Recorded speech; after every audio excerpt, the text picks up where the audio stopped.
We're out here in the wild of Edison format, and I'm here to give you some survival tips to survive your next Edison format tournament. And hopefully take home the dub. Let's check it out. Tip number 1, don't lose to Mind Crush if you have Dust Tornado. In this example, I'll be adding back Future Fusion for my Gold Sarcophagus on the second turn. My opponent has a set Mind Crush, and he's obviously going to call Future Fusion from my hand. Luckily, I have a set Dust Tornado. They activate Mind Crush, calling Future Fusion, but I chain Dust Tornado on his other set card, and I'll use the secondary effect of Dust Tornado during resolution to set a spell and trap, setting the Future Fusion. Now as it resolves Mind Crush, obviously I reveal that I don't have it in my hand, and they lose a card and a Mind Crush, and I keep my Future Fusion. Tip 2, get value through bottomless with face-down contact fusions. It's widely known that in Edison format, Gladiator Beasts can contact fuse face down.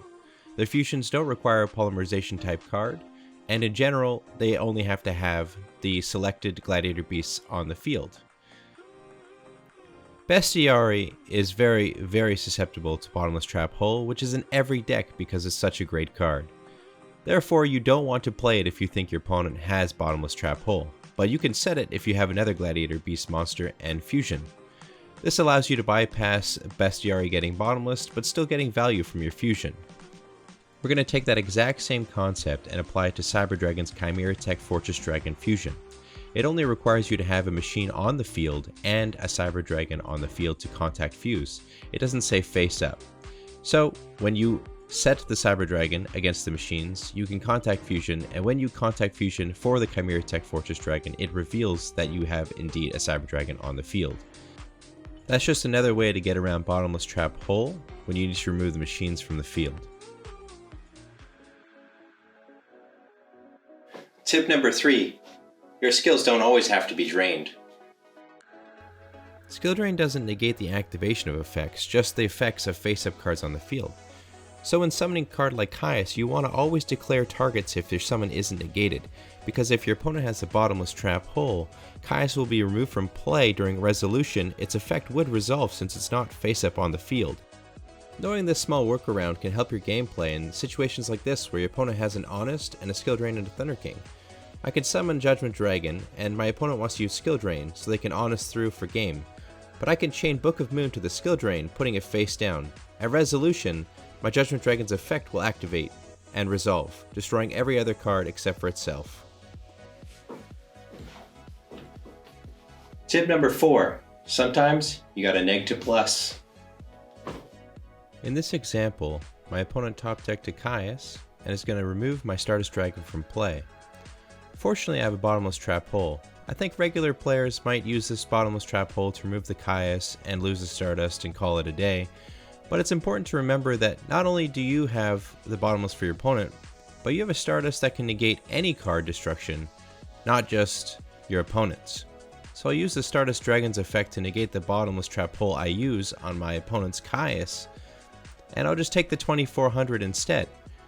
This allows me to have the upper hand on the next turn by still having my Stardust Dragon, which is stronger than the Caius. Okay.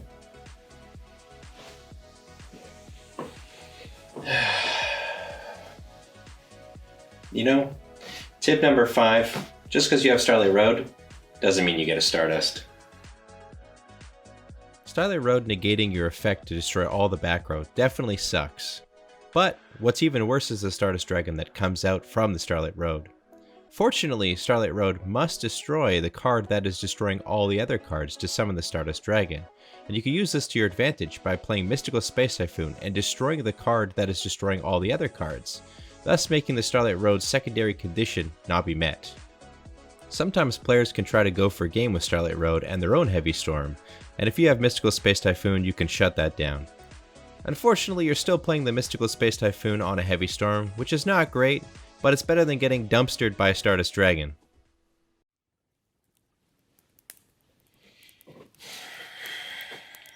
Wow. What a journey we've been through. The plays we've seen, the things we've learned.